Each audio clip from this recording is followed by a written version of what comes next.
Good morning. Today is 7 October, the year 2024.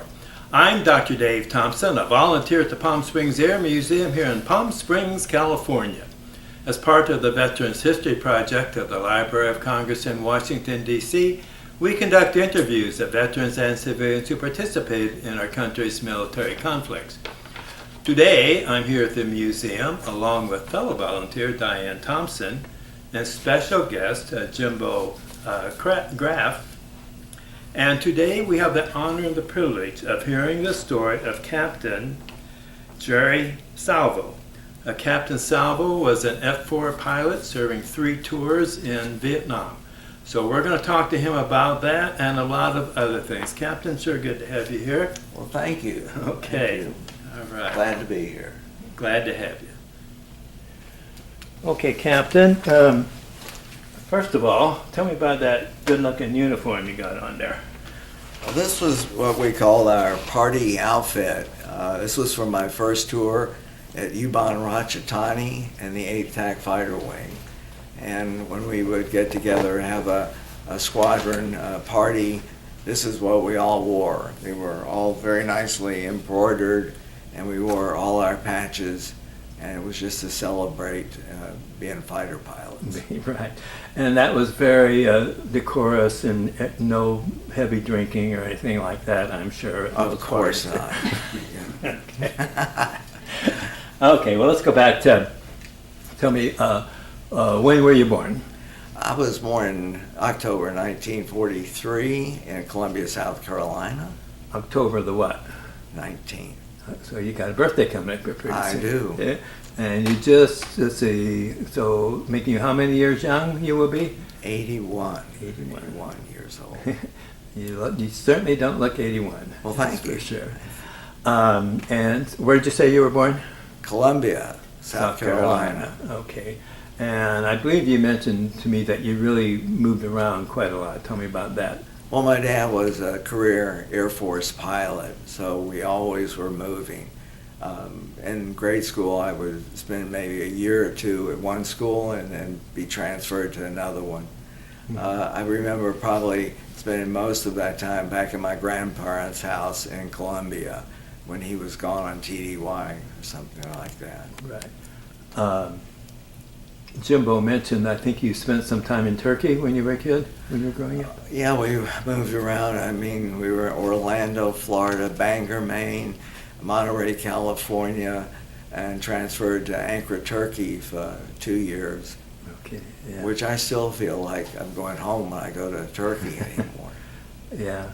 It was interesting, Diane and I went on a tour of Turkey when 9/11 happened. Oh. We had just gone around, had been through Ankara, and were coming back into Constantinople, Istanbul. And I'm just going up into my hotel room, and a guy came out and said, "You won't believe what happened. The plane went into the..." So, but the Turkish people were just as really nice to us as they could be. You know, really were generally really sorry for us what had happened. Yeah. Really friendly people. Oh yeah, they are. And I was really never realized all the things that I got to do there. Went to Cappadocia camping. And there was no, ticket office to get in. We camped out, went through the caves and the houses, went to summer camp on the Bosphorus in Istanbul. So it was a great time for me. Yeah. So your dad, what was his name? George Clifton Salvo. And where in the old country did his family come from? Ancestors? Italy. Italy, Yes. Okay. And when did the family first come to the United States? I would have to get out my records. I can't remember. I think the Salvos, that my grandparents were second generation from Italy. And they all grew up in South Carolina area? Charleston. Charleston, okay. And my mother was from Columbia. So. Okay, yeah. And your mom, what was her name and her maiden name? She was Eugenia Calhoun Gerald. And what about her family? Where did they all come from? Ireland. They were Irish. Okay. And her father, what did he do? My grandfather, he worked for the state. He was Secretary of State of South Carolina to the governor. And then he took over the building of the Santee Cooper Dam, and that was his main project.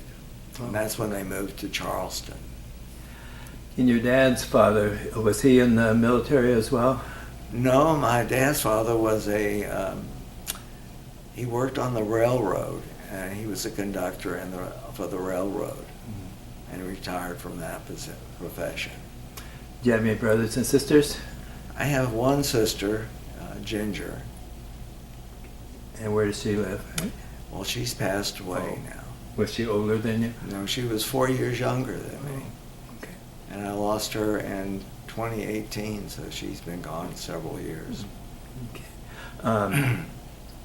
Now your dad, let's go back. Now you said he flew in World War II, and I believe you said he was a bomber pilot and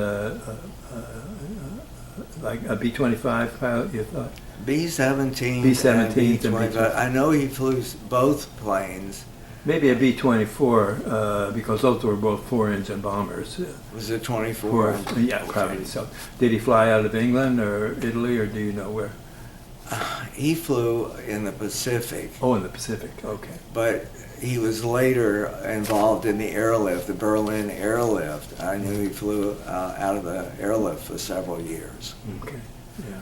And I think because he was a bomber pilot flying four engines is the reason he got called to SAC. And he ended up flying the C-97s, which are four-engine. Right. Yeah. And that's when we got moved to Mountain Home Air Force Base, Idaho. And so Jim was mentioning too that there's pros and cons about moving around. You see all kinds of different people in different places, but you're not there long enough to really have lasting friendships. Did you find it that way? It was that way, but I also ended up, you'd meet kids, other Air Force kids, and we would stay friends for years. Mm-hmm. And even when I went to college, I was still in touch with some of the friends that I had made as Air Force brat. So it can work both ways. You know. When you were in Turkey, was there an American school, or where did you go to school there? It was an American school. It was for everybody, all the military kids, the ambassadors' kids. So it was a conglomeration of all the English-speaking kids that were in Ankara. And how did your mom adapt to being a serviceman's wife? I think she did real well. I think she enjoyed it, the travel, because when we would go to Ankara, I know she would take special trips like to Beirut, to Germany they went. So she got to see a lot of the world too that she had never seen before. Right, yeah. Okay, so usually people that I talk to, well, tell me, where'd you go to high school? Mountain Home High School, Mountain Home, Idaho. And how many years were you at that high school? I was lucky because my dad was in SAC and they don't transfer you very often, okay. So I got 4 years. Oh, that was good, yeah. Yeah, right at Mountain Home. And I'm still with contact with my friends from high school to this day. Remember any of your favorite teachers at Mountain Home? I think one of my favorite was Mr. Beach. He was a chemistry teacher. He was really concerned about all of our, studies, mm-hmm. and make sure that we got the best we could. Yeah, and so tell me. We were talking a little bit earlier, but first car you had, what was that? Well, Or first car you drove? The first car I had, I bought it from my dad for $100. It was a 1949 Ford Woody wagon. And what color was that? That was a navy blue. Mm-hmm. Yeah. Very special car. I bet it was, yeah. I still have a model of it on my desk today. I've got, my first car was a 47 Frazier, Kaiser Frazier. Yeah. And I've got a poster of that. You know, I found somewhere in a thrift shop. I have that on my wall. Great. It's the same kind of thing. And like I said, the first car I drove was a 49 Woody, just like yours. So those were good times. So did you drive, which car did you drive to school when you were going to school at Mountain? Well, my mother was driving my Woody wagon, and she blew the engine up on it. So my next car was a 52 Oldsmobile two-door Post, and that's what I ended up driving to high school from Mountain Home. Mountain Home Air Force Base was 10 miles from Mountain Home, so we had to commute to high school every day from the base to Mountain Home. Yeah. And did you play any sports when you were in school? I did. I was my main sport that I varsited in was wrestling, but I was also the football manager, which I enjoyed because I got to travel with the football team, and all my buddies were on the team. So it made a two-way. I got to be with my friends, and I got to be a football manager. Was there a movie theater that you used to like to go to? Well, we had only one theater on the base, and I did go to that quite a bit. I was passing out the brochures every week. It was a weekly schedule, and I would take them and pass them around through all the housing projects so everybody would have a schedule for the movie theater. And they allowed me to have free passes to the theater. I could take a friend with me. So. Did you have any other odd jobs when you were growing up? Oh, of course. I worked as the base cafeteria, as a busboy, and then I worked they were building Cape Art housing then. I was worked for the gardening service that put in all the lawns and shrubbery. I was always having a job. I never didn't do a job when I was a kid. So it was always earning that extra money, and also saved it up for college. And was there, did you have a favorite hangout, a hamburger place or joint that you kids would go to a lot? Oh, I forgot about that. Yes, across from my high school was the Hunger Hut.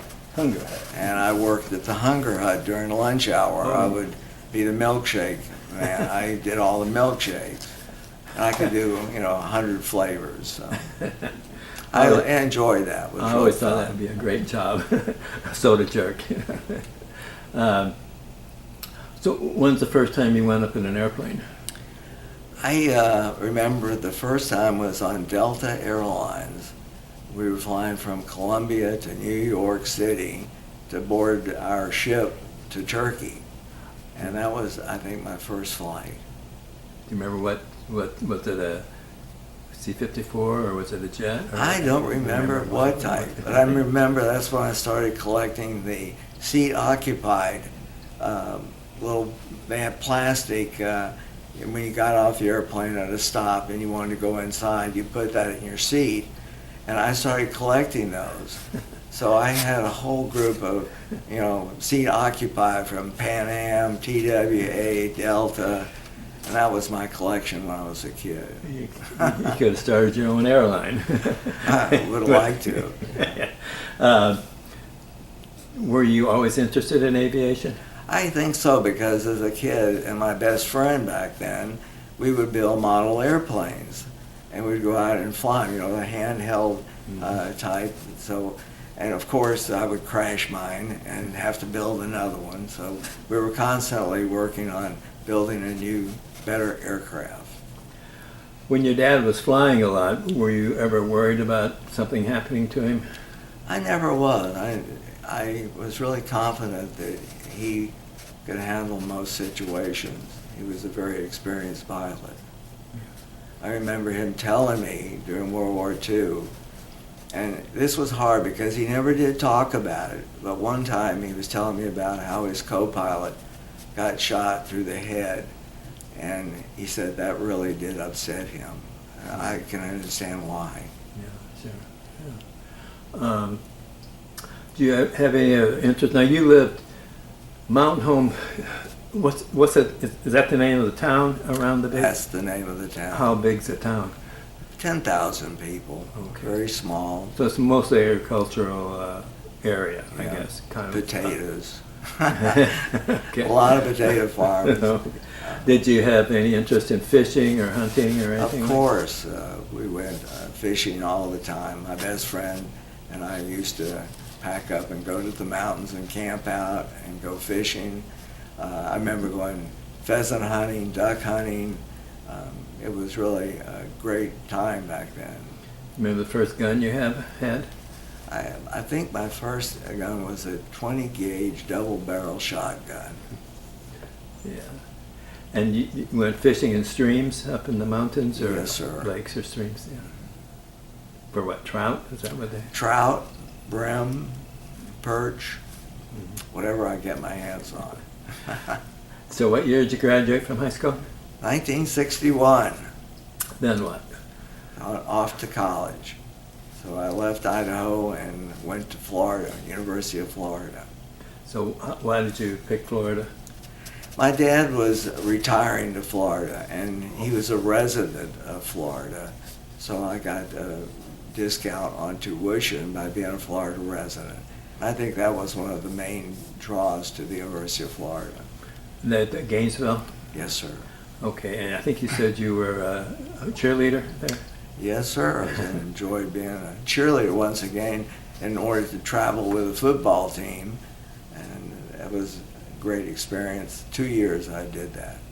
And you said Steve Spurrier was your quarterback in those days? Yes, sir. Did you know him or did you ever meet him? Yeah, we did. We socialized with the team when we were away on away games because we all stayed at the same hotels usually. And Graves was our coach back then. So, And you had men and women on the cheerleading squad, right? mainly women. I think there were 6 women and 5 men on the cheerleading squad. Did you do those tricks and stuff? Of course, yes. So you Somersaults, guys would throw the hands girls right. up in the air, I guess, huh? Yeah, they would stand on our shoulders. Even for me, I could hold the biggest one. It didn't bother me back then. I was still, 19, 20 years old. And we had a way where you picked the girl up and she stood on your shoulders. And, we'd do a cheer like that once in a while. Blue and orange, right? Your colors? Blue and orange. Did they go to any bowl games? Yes, we went to the Gator Bowl one year. I was trying to think. I think that was the only year we got to go, was my second year. Do you still follow the Gators? Of course. They're not doing too well right now. Yeah. That was a great game, though, with Georgia and Alabama. Oh, so- wow, boy, was it. And then, yes, Vanderbilt beat Alabama over the weekend. That Wow, was I missed that one. Oh, yeah, it was a big upset, yeah.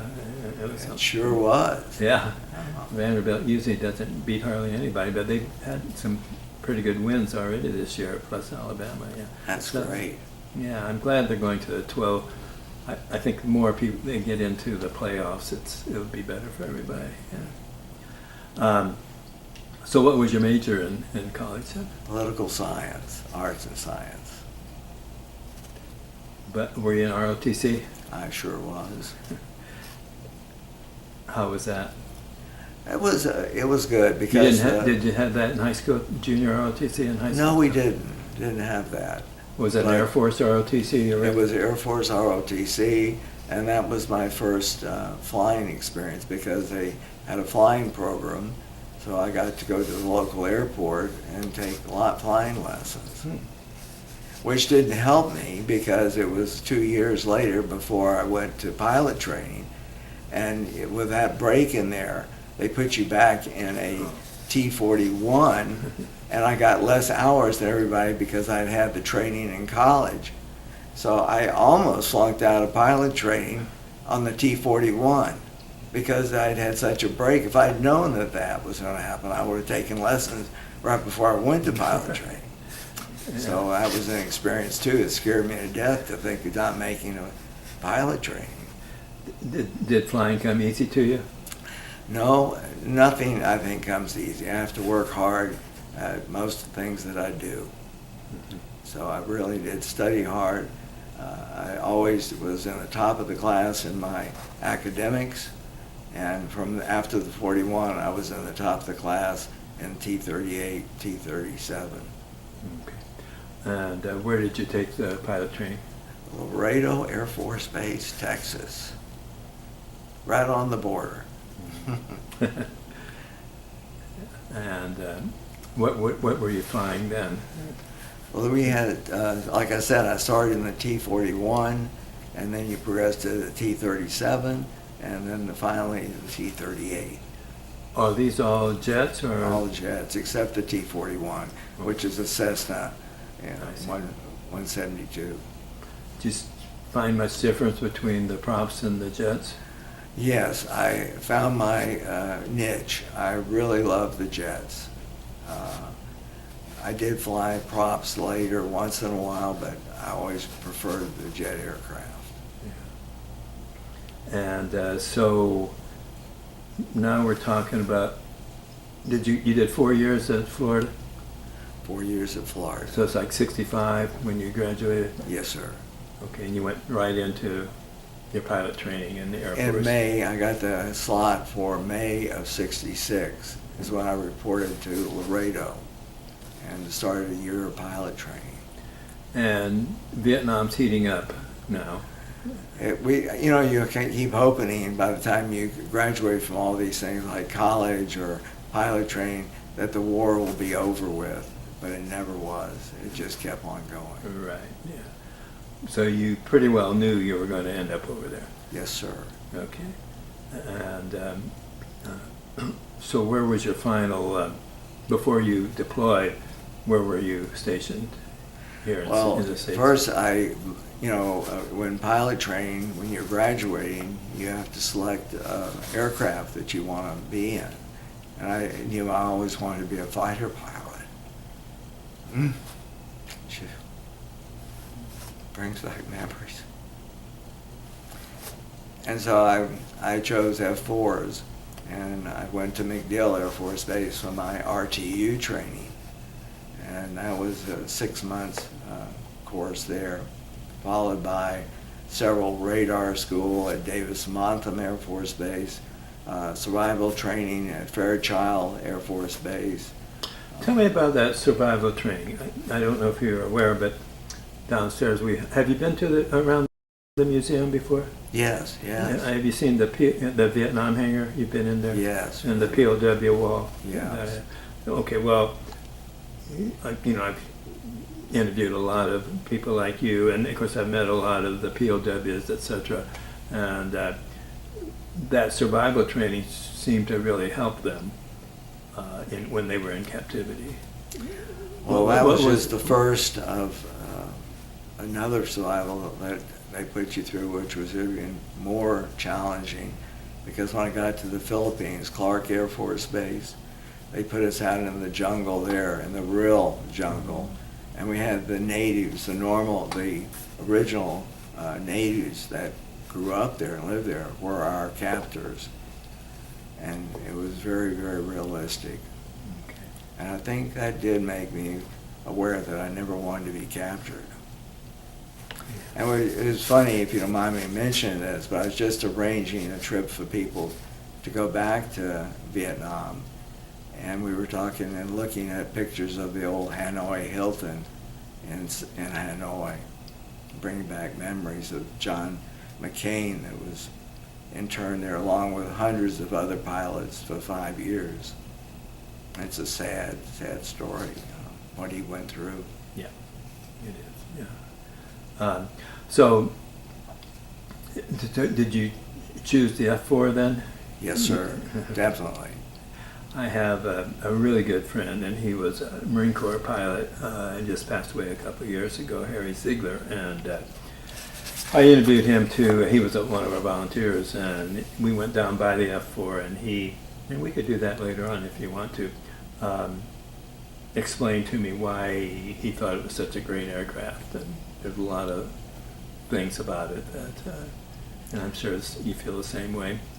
Well, I started off with the F-4, and then we progressed up. We went to, the latest E model with the Gatling gun, which was installed in the aircraft, which really made a big difference. Mm-hmm. Instead of hanging the gun under the older models, we now had it built into the plane.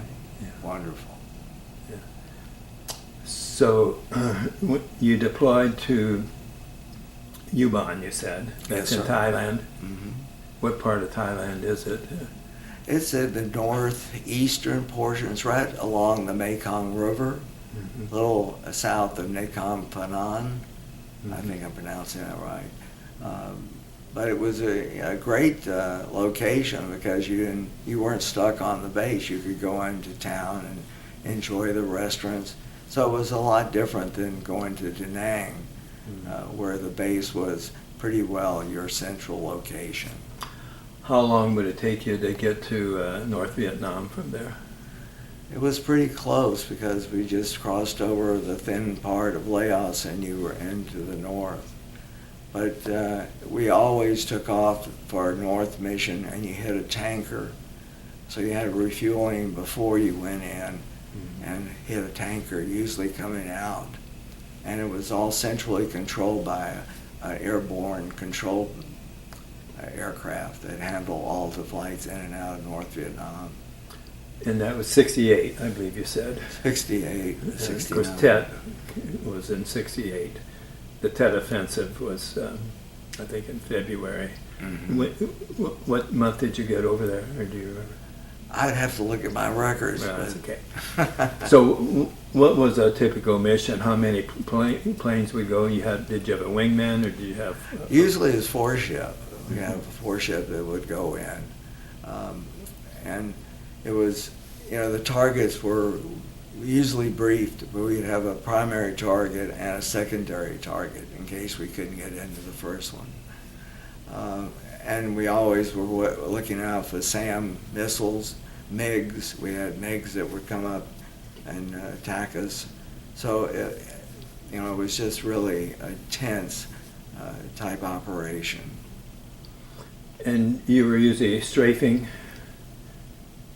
No, usually it was bombing because Okay. strafing, it was too dangerous Yeah. for the aircraft at that time. There was too many small arms, AAA. The SAMs were the big threat for us because to get away from a SAM, you had to see it before you could get away from it. And also looking for MiGs. I think I only had one encounter with all my missions up there. One time that we had a MiG come in and he hit into our squadron to break us up, and then he was gone. He left immediately. So we didn't even have a chance to, get in a dogfight with him. Did you take much battle damage? I did. I got shot up probably 13, 14 times. Nothing that I think the worst one was when my nose of my aircraft was blown off. So the whole front end, the radar dome, was all taken completely off of the aircraft. And this was when I was really low down on the ground doing recce on the ground. And I think it was a 37 millimeter that came through because it didn't explode. It was probably before it had been armed. And so we were so low that it went through the aircraft and took that off. And when the aircraft lost the front end on it, it was like hitting a brick wall because of the drag on the aircraft. So I had to add afterburner to keep the airplane going and shoot up to as high as I could get out of the area. And I headed back for, this was from Da Nang, so I headed into Ubon. That was the closest base I could get to. And I didn't know whether my fuel was going to last using afterburner like that, so I had to keep that afterburner to keep the airplane airborne. And I made it to Ubon, so I got the airplane on the ground. And I remember I had been perfectly, controlled, no problem. And then I got out of the aircraft, and I walked over and I looked back, And that's when I started just shaking, because it was, release of all that tension. But I remember that, how I just started, kind of letting all the adrenaline out that had built up. Do you have any R&R while you're over there? Of course, you take all the R&R you can get. Where would you go usually? Well, I like to go to Australia. I went to Sydney one trip. I went to Taipei, went to Hong Kong. So, I got to see quite a bit of Asia that trip. Did you go to any USO shows? We did. I saw a couple at Da Nang, because Da Nang was a joint base. We not only had Air Force on one side, we had the Navy and the Marines on the other side. So. Yeah. Bob Hope, did you see him? Yes, he was there. He was there. Yeah. A great guy to spend all his time entertaining the troops. Yeah. At our program next year, and I have a Vietnam program in March, Vietnam Veterans Day. Susan Anton, she was kind of in movies and stuff. She grew up around pretty close to here. She was Miss California, a finalist in Miss America contest, and then she went on a tour of Vietnam in 1970 with the other Miss America girls, and she's going to be there coming in. She'll talk about what she did. So Okay. that'll be cool. Yeah. So you had 100 missions, I think you said, out of Ubon, Yes, sir. and then you rotated back to the States. Yes. And where did you come back to? I went back to MacDill Air Force Base. That's in Tampa, right? Yes, sir. And it was another 6 months training course, and then I deployed back to Da Nang. I was given assignment to Udon in Thailand again, but I thought that it would be good to have experience in country, so I changed my assignment to Da Nang. I meant to ask you, in all those missions, how often did you fly the same aircraft? Very seldom. You never knew which aircraft you were going to get. And could you tell the difference between, did they have, or you flew one, they all seemed the same, or did they all have little idiosyncrasies? No, I think they all felt, Pretty much. I felt like I was part of that aircraft. I felt like I could feel everything. Just to tell you a story, one time, this was when I was a Stormy FAC forward air controller, and we were doing low altitude, like I'm talking about, right on the deck. We had to jink every 5 seconds. You had to jink, and change your airspeed and altitude. All these at the same time to keep from getting hit by small arms or AAA, which I ended up getting hit by. But this one time, I told my gib to the guy in back, I said, we just got hit in the left wing. And he said, oh no, I didn't feel it. I said, we just got hit. And sure enough, when we got back and landed, I took emergency landing, and there was a gun hole through the left wing. And I just felt that airplane and I were together. We were one. Yeah. So being a forward air controller, now usually they don't have F-4s do that. Don't they usually have A1s or something like that? They do, but in the high threat area of Laos, and that's main, we were working the trails that came out of the north down through Laos into South Vietnam, that the little aircraft were just getting blown to bits. Oh.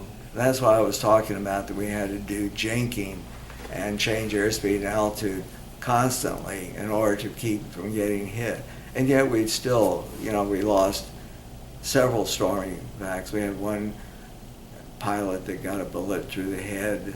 His backseater flew the airplane back to Ubon, and the base commander, we usually let our backseaters, fly the aircraft and, even approach to landing. And I'm sure that that stormy backseater could have landed that airplane at Ubon, but the base commander would not allow it. He was afraid he would crash. So he made him punch both of them out, and they lost that aircraft. I'm telling you, I don't know if you wanted to hear that. Yeah, sure. No, anything like that, yeah.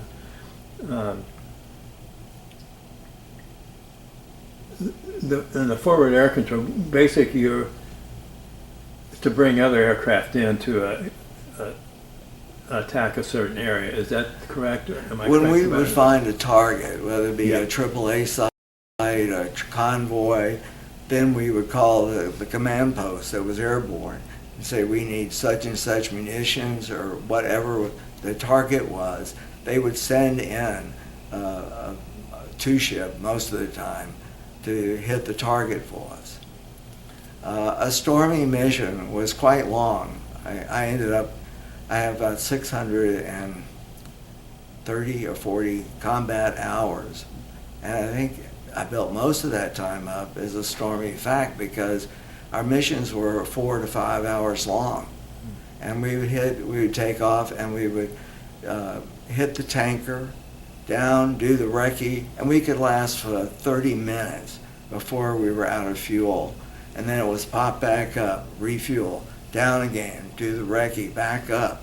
And this would go on because we had a half day for one mission, a half day for a second mission.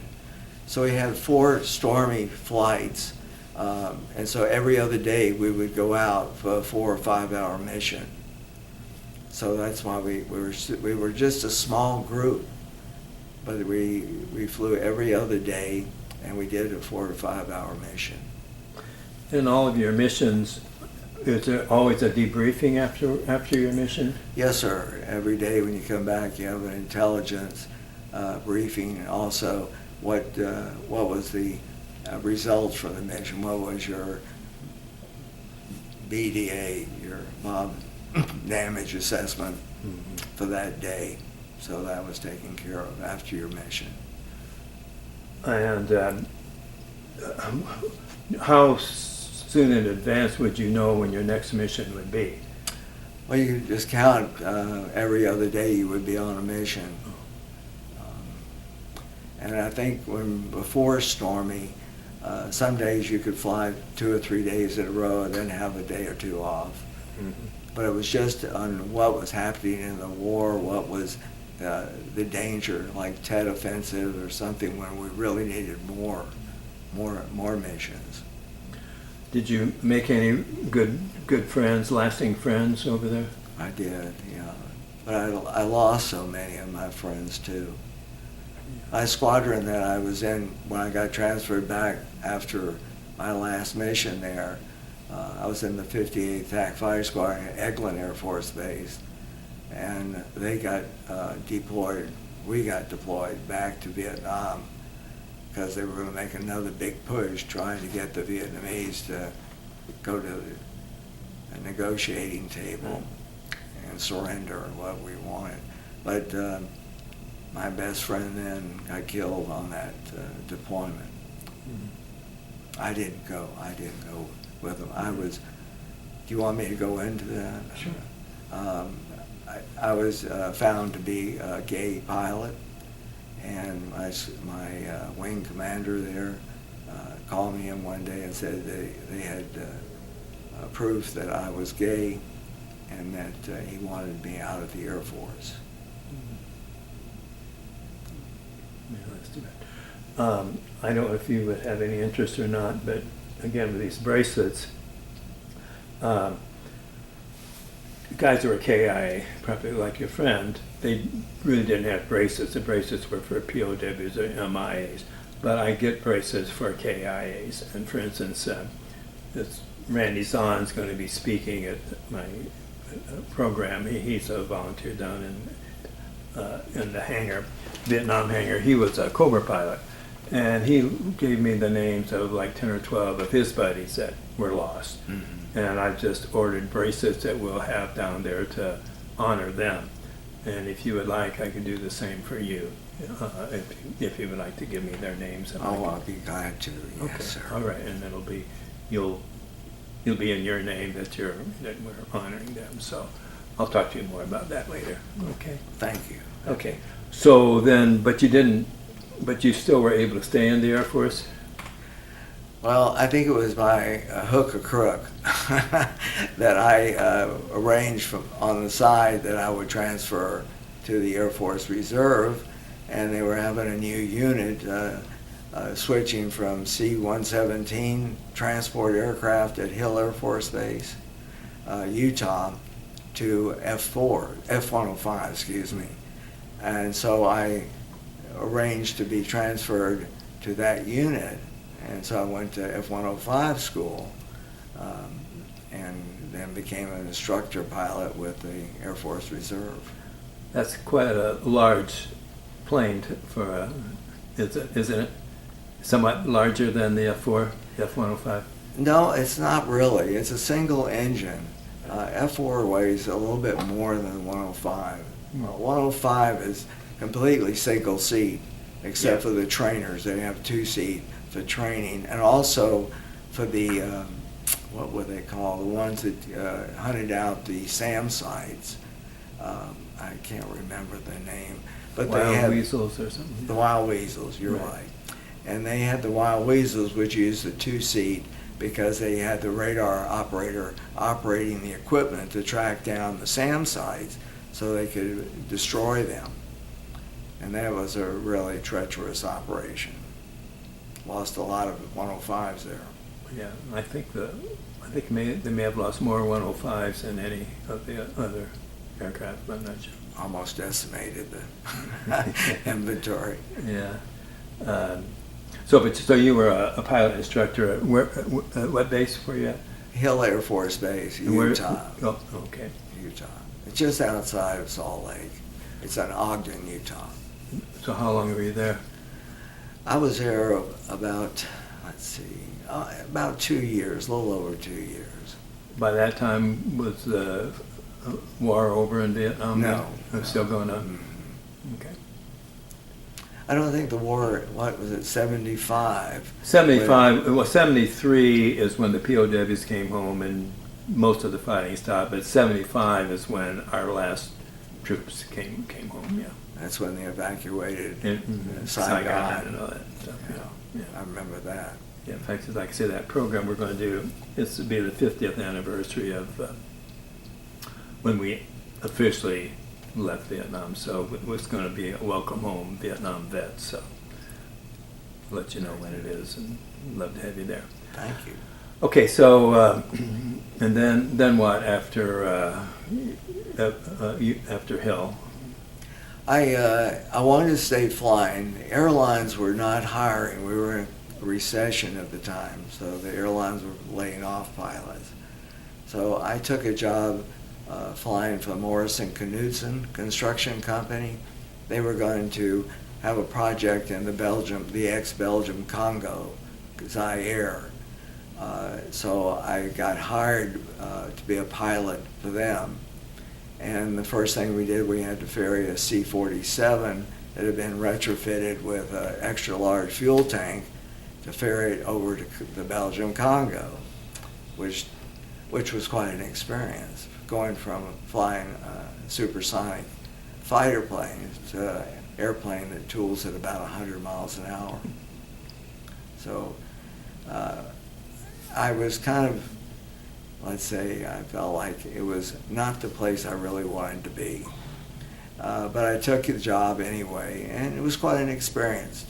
Ferrying the airplane over, we went, jumped from Boise, Idaho to Sault Ste. Marie to Greenland. I stayed in Narsarsuaq, Greenland one night. Then from there, we headed across to Europe and landed in Iceland to Bordeaux, France, down to DR, from there on into Kinshasa. So that was my first part of being a pilot, civilian. So, and what were you doing over there once you got there? Well, we had several helicopters and aircraft And so I would be in country, in the back country, helping move advisors, crews, from one site to the next site. But what was the company, what was their? They were building a power line from the dam on the river, River 2, where they were building, mining for copper. And so that was to get power back so they would have more ability to get more copper out of the mines. Were the workers mostly natives? I would say mostly they were foreigners that we brought in, mostly English from England or U.S. as supervisors with workers from a lot of other places.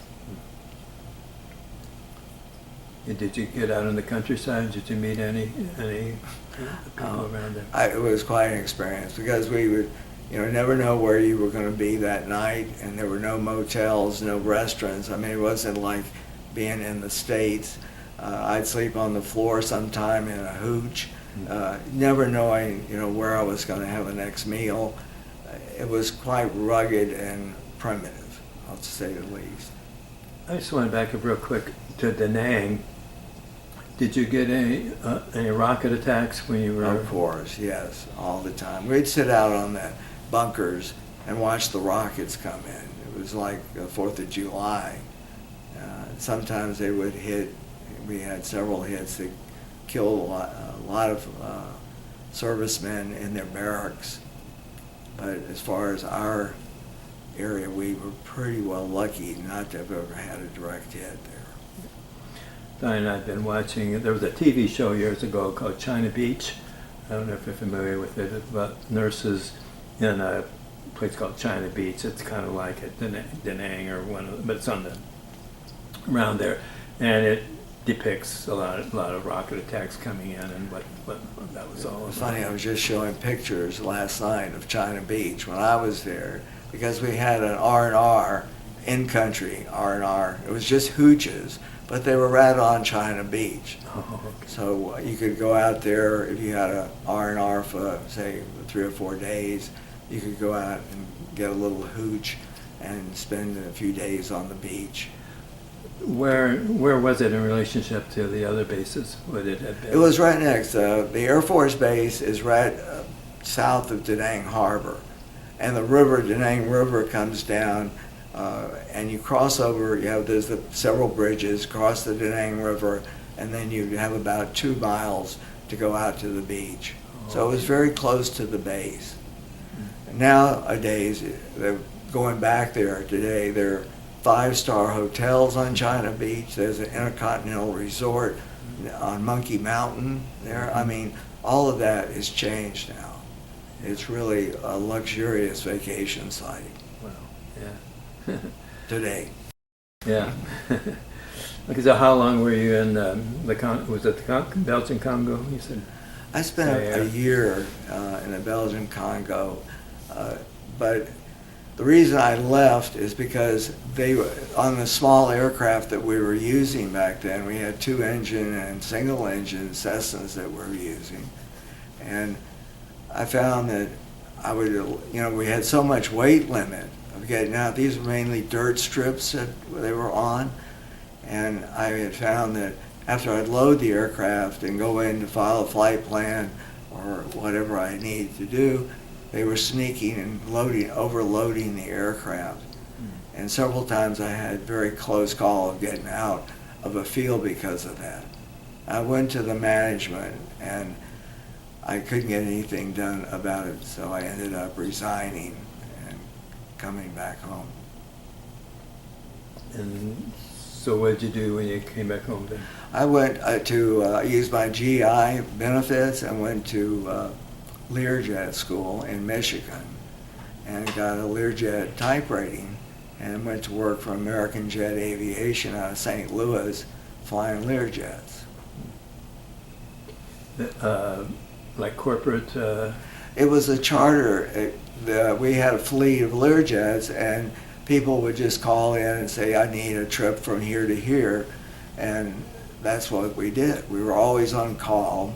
When you got a day off, you were lucky because then you weren't on call and you could do what you wanted to.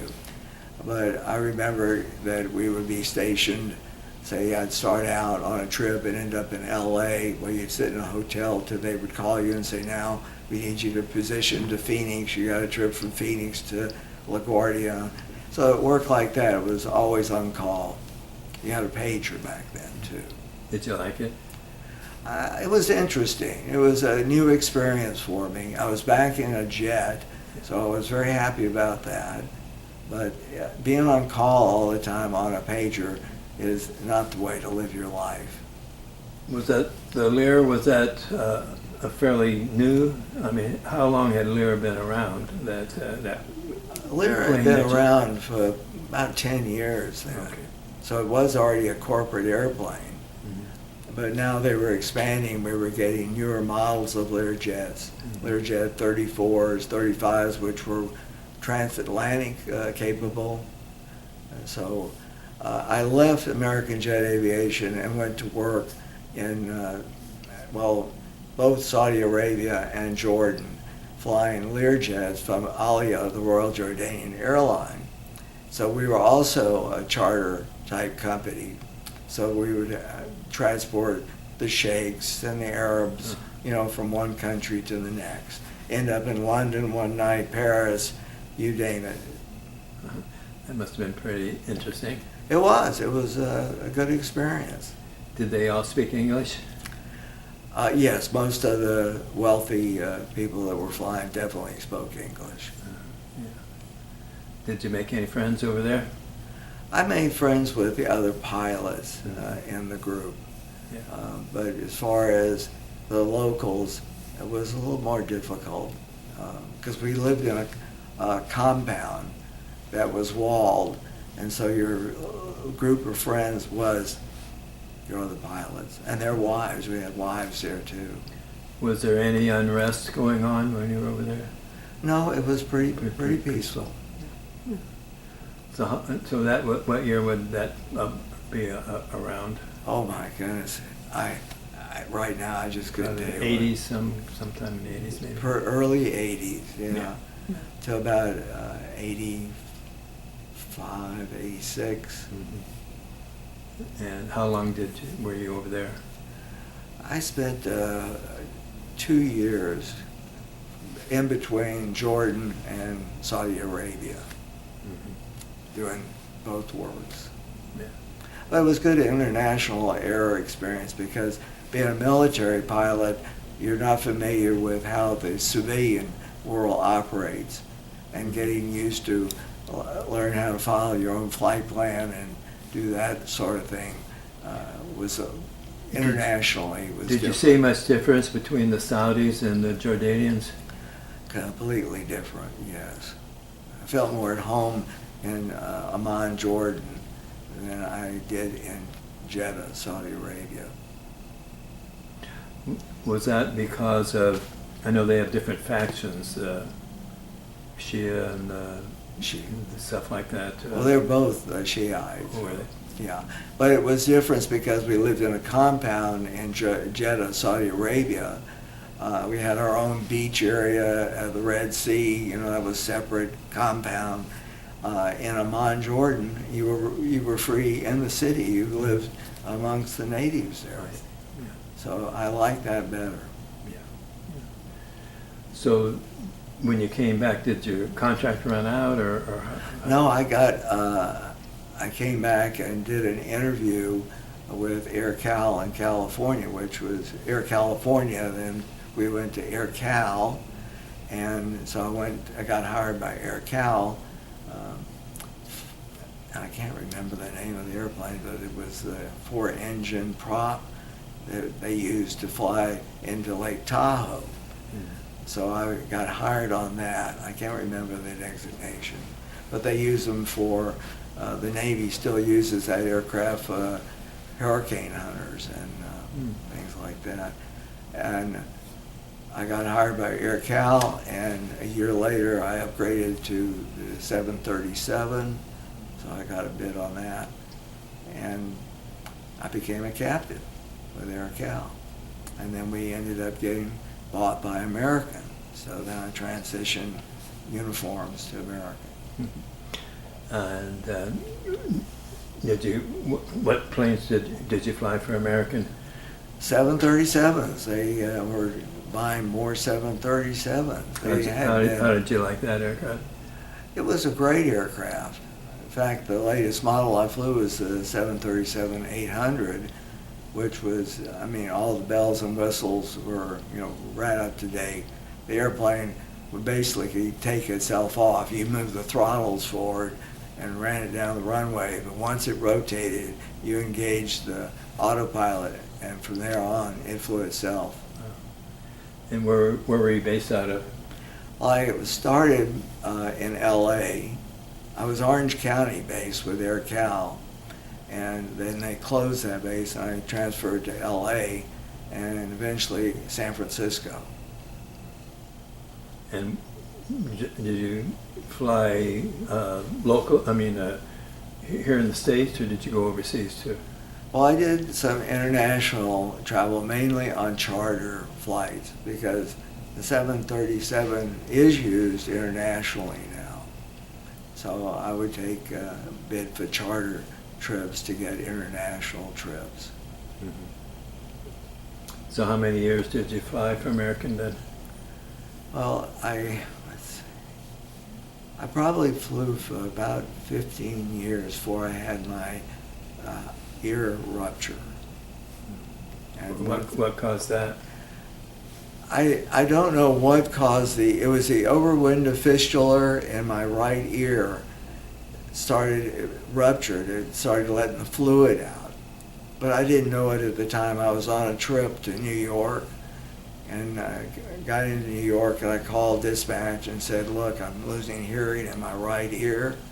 I said, I probably need to get back and see a doctor. I should have seen a doctor there because maybe they could have patched it up, which I ended up going and had surgery, but by that time it was too late. All the fluid had already drained out of the circular canals, and the hearing never returned. So you don't hear anything? No. Not at all. Okay. That's why when you have noise, around, it makes it hard to understand people. We don't realize how important it is to have stereo hearing. Yeah. So then you took a medical retirement or something like that? And what year was that? 1988. So then what did you do after that? Well, since I had on-the-job injury, they had to retrain me to do something comparable to what I had been making, which is impossible to do. But I wanted to go back and be a travel advisor, a travel agent.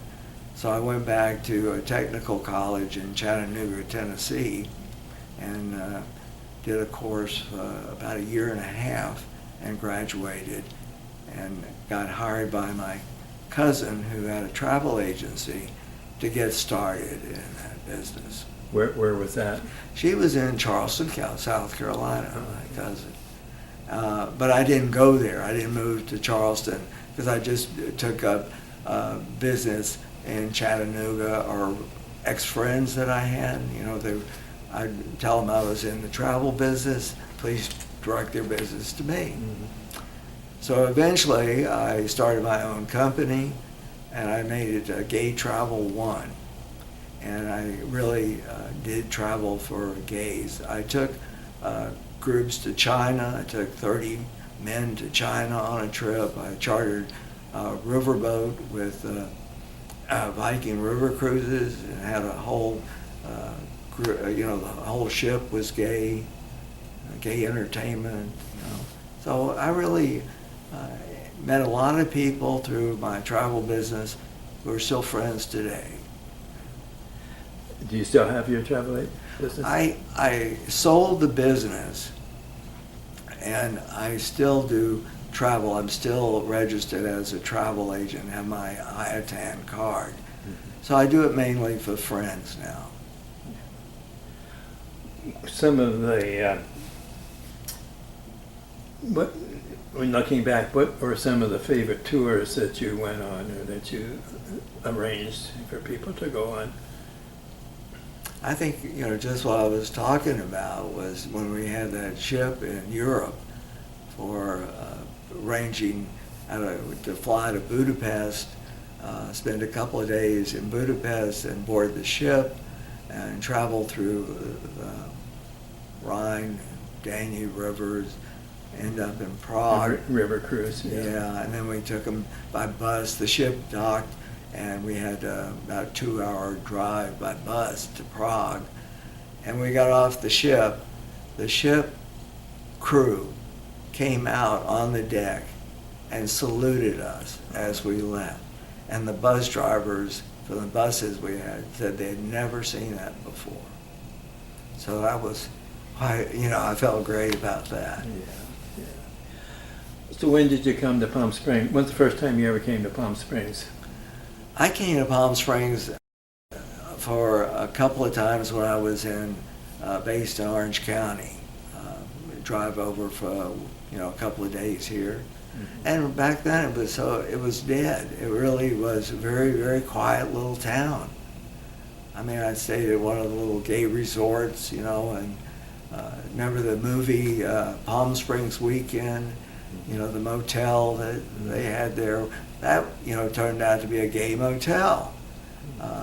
And back that there was another resort which I stayed at. And I used to go over there for lunch at whatever the name of the motel was, I can't remember now. But we were watching the other night, we watched Palm Springs Weekend. Yeah. See what Palm Springs used to be like. Right. So then after that, the next time I was living in Florida. I was in Mexico Beach, Florida. I had a home right on the ocean. It was beautiful. But it was so quiet there. There were only people who would come down were our neighbors on the weekends. And so we didn't have really a life of social life there. So we wanted to look and see where we could move that would be more open to gay and more friendly. The people would be there, every day. And we went to Fort Lauderdale, we went to San Diego, San Francisco, several places. And we ended up driving up from San Diego and coming across the mountains, and there was little Palm Springs. And once we got here and met the people, we knew this was the place. So what year was that then? That was, 1999 is when we made the decision. And we started buying a lot and building a house here. So we moved out in 2000. And you still have that same house? No, we sold that because we wanted to downsize as I'm getting older, and we wanted to have not a big house to keep up, because I had a 5-car garage for an antique collection of all cars that I had. Plus we had them lined up down the side of the house. Where was that house? It's on Sunny Dunes, 880 Sunny Dunes. You can drive by and see all the garages there. People thought it was multifamily living there when they drove by. But I really missed that place because I lived there for 20 years. I closed on it on my birthday, October 19th, 2000, and I sold it 20 years to the day later on October 19th, 2020. So it was a great house and very private, and I miss that. And so where are you living now? We live in Living Out. It's a gay community right on Tockwoods Canyon Road.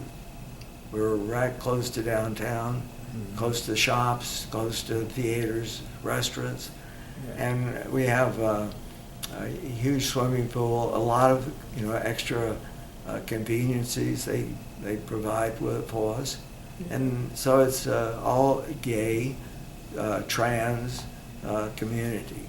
So you meet different people from all over the states that are moving there. So when did you and Jimbo meet?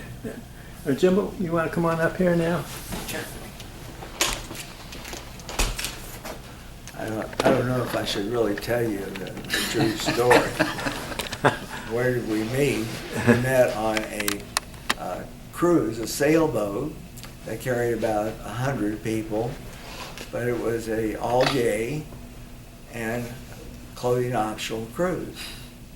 So that's where I saw Jimbo the first time. And I saw him walking down the deck. I don't know what happened, but I never had it happen before, but something said, you gotta meet that guy. And the guy sitting next to me at breakfast, I said, do you know who that is out there? He said, oh yeah, that's Jimbo Graff. I said, he's my roommate. I said, you gotta introduce me to him. So right away we went out and I met the love of my life. He was starstruck. There you go. And it's been that way ever since. And where were you living then? I was living in upstate New York, Buffalo, Niagara area, and I had my own land surveying business that I had worked in as a whole career. And as our relationship started to develop, I decided to sell the business because we got engaged in Niagara Falls, New York. We were on the Maid of the Mist, which is a boat that goes right up to the base of the falls. And right at that spot, he asked me to marry him, and I said yes. So we got married the following year in Toronto, Canada. And then that's when I decided to join Jerry out in California in 2008.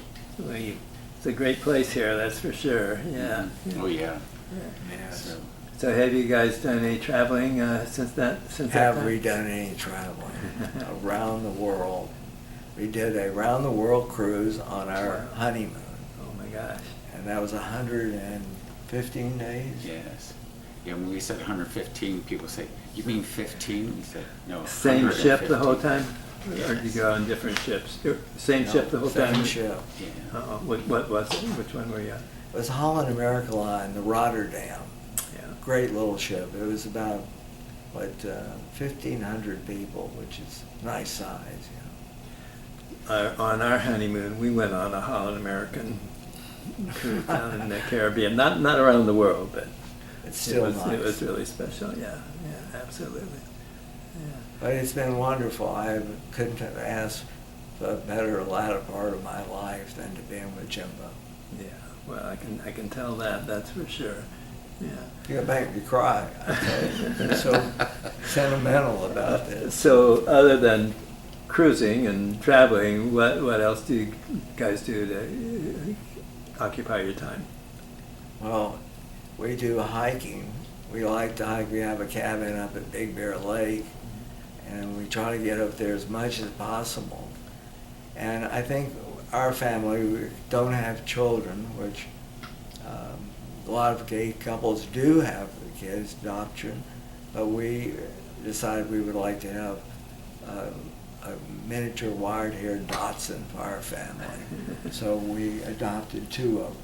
Oh, Yeah. there you go. Yeah, they're really fun little creatures. What are their names? Otto and Dieter. So, and they are just, each one is completely different in personality. Take them for walks every day? Yes, we do. Every morning. Do you have a yard where you? We have a yard on the first floor. All the units come with a fenced-in yard. Yeah, So we really wanted to have a yard for the puppies. sure. Yeah. And I call them puppies, but they're 5 and 9 now. So And you were talking about, Jim, I think some charity work you guys kind of do. Yeah, I had worked for the food bank for quite a few years right here in Palm Springs, so it was a lot of camaraderie, and it was mostly the interaction with the volunteers that kind of built a relationship with a lot of people here, so Yeah, it's very nice to be able to do that. absolutely. Yeah. Oh, that's good. Yeah. Well, maybe we're getting close to wrapping it up. Any parting thoughts from either of you, or both of you? Jimbo? Well, I've admired Jerry since the very beginning when I met him, and I was so intrigued by listening to his adventures during life of his military career. And I grew up in a small town, so I was familiar with my friends my whole life. And and Jerry had traveled all the time with the Air Force. So we each admired the other one because he said, well, you've had the same friends your entire life. And I thought, well, no, you've had an adventurous life traveling the world, you know, living in Turkey and all different things like that. So that we had different entire lives. It was fascinating to see how we admired how we were raised in different types of environments. So I think it made it a well-rounded aspect of our relationship. Yeah, like I said, this has been the most important thing that's ever happened to me, to find somebody that I could be married to. And when we got married, you couldn't do it here in this country. You had to go outside the country in order to bond through marriage. And it really does. I never in my life thought that would be able to be a possibility for me. And to have that bond in marriage is something special. I have one story that I would like to tell, because, and it isn't to be cruel about animals, but when I was a Stormy FAC, we would always, if we had Willie Pete rockets left over, White phosphorus. Yes, white phosphorus rockets, which we used to mark the target to put, you know, strikes in. That my backseater, since he was in the back, he had no gun sight, I would turn my gun sight off, and then we would pick out a target and aim the rockets and see who could hit the closest and buy beer that evening at the bar. So I picked out a rock. We were next to the Mekong River, so we were out of the danger area of the, you know, small arms and AAA stuff. And I picked out this rock on the Mekong River because it was a big rock. I said, we'll use that for our target practice today. So I rolled up, we're about 10,000 feet, and shot down, hit my rocket, hit right on the rock. And then as I was pulling out, I could look back and see the rock was running down the river. And all these other rocks were following it. Well, I had picked out a herd of elephants by mistake, because from that altitude, it never looked like an elephant. So I gave a picture to Frank when I was here, because I had a picture. We had several cameras on the FAC aircraft that we could take pictures. So I'd taken a picture, and you can see the elephant running down the river. And I always am sorry about killing an elephant. Yeah, don't tell Otto that. No. So that was the last story. Captain, thank you so much for your service to our country. Thanks for coming and sharing with us today. And thanks for all you've done for our country over the years. Thank you. And thank you, Dr. Jimbo, Thompson. thanks for coming in with him too. Thank you very and much. appreciate it. Thank you for taking care of this boy. Yeah. Thank you. Okay.